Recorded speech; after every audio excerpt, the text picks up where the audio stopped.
நற்செய்தி 16ஆம் அதிகாரம் 1 தொடங்கி 8 முடிய. அக்காலத்தில் இயேசு தம் சீடருக்கு கூறியது: சில்வர் ஒருவருக்கு வீட்டு பொறுப்பாளர் ஒருவர் இருந்தார்.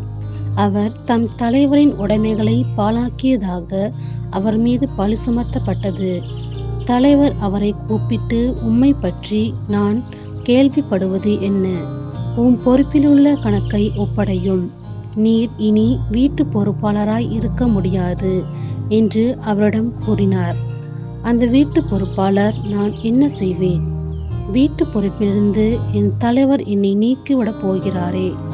மண் வெட்டவோ என்னால் இயலாது, இறந்து உண்ணவும் வெட்கமாய் இருக்கிறது. வீட்டு பொறுப்பிலிருந்து என்னை நீக்கிவிடும் போது பிறர் என்னை தங்கள் வீடுகளில் ஏற்றுக்கொள்ளும்படி நான் என்ன செய்ய வேண்டும் என எனக்கு தெரியும் என்று அவர் தமக்குள்ளே சொல்லிக் கொண்டார். பின்பு அவர் தன் தலைவரிடம் கடன்பட்டவர்களை ஒவ்வொருவராக வரவழைத்தார். முதலாவது வந்தவரிடம், நீர் என் தலைவரிடம் எவ்வளவு கடன் பட்டிருக்கின்றீர் என்று கேட்டார். அதற்கு அவர், 100 குடம் எண்ணெய் என்றார்.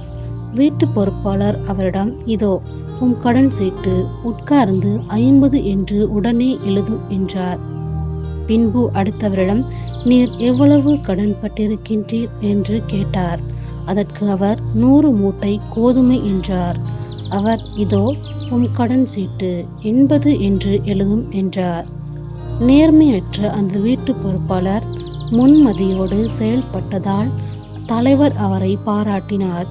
ஏனெனில் ஒளியின் மக்களை விட இவ்வுலகின் மக்கள் தங்கள் தலைமுறையினிடத்தில் மிக்க முன்மதியுள்ளவர்களாய் நடந்து கொள்கிறார்கள். இது ஆண்டவர் வழங்கும் அருள்வாக்கு. கிறிஸ்துவே உமக்கு புகழ்.